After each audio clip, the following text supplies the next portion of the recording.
Assalamualaikum warahmatullahi wabarakatuh. Halo, selamat pagi Sobat Edukasi. Di episode kali ini kita akan menjawab terkait pertanyaan seputar kegiatan pembelajaran yang diterapkan di dalam kelas apakah sudah sesuai dengan tahapan perkembangan peserta didik, lingkungan budaya, dan karakteristik serta kemampuan peserta didik. Yuk kita mulai.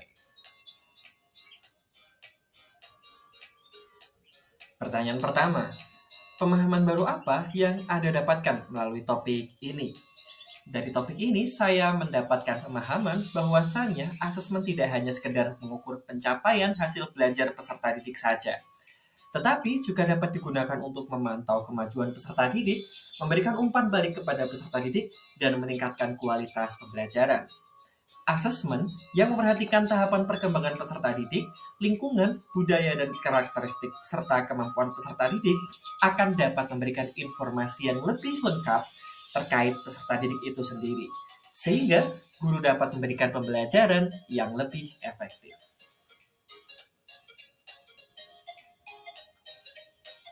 Pertanyaan yang kedua,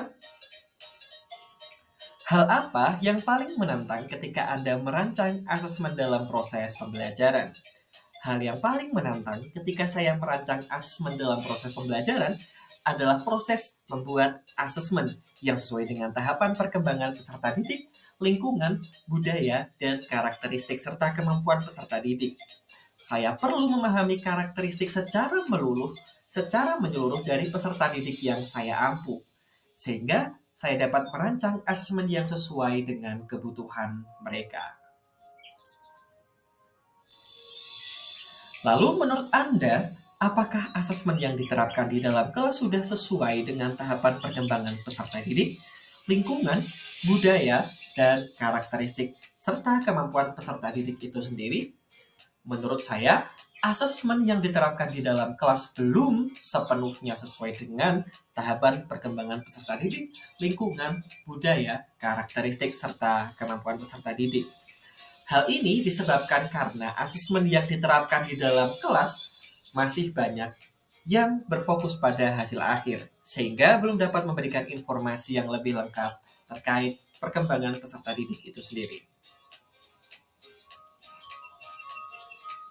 Lantas menurut Anda, apakah asesmen yang diterapkan di dalam kelas sudah dapat memfasilitasi peserta didik dan memberikan ruang bagi peserta didik untuk memberikan umpan balik terhadap proses pembelajaran? Jawabannya adalah asesmen yang diterapkan di dalam kelas belum sepenuhnya dapat memfasilitasi peserta didik dan memberikan ruang bagi peserta didik untuk memberikan umpan balik terhadap proses pembelajaran.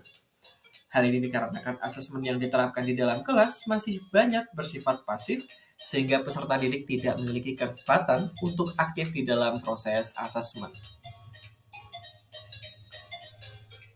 Lalu hal lain apakah yang ingin Anda pelajari terkait dengan proses asesmen itu sendiri?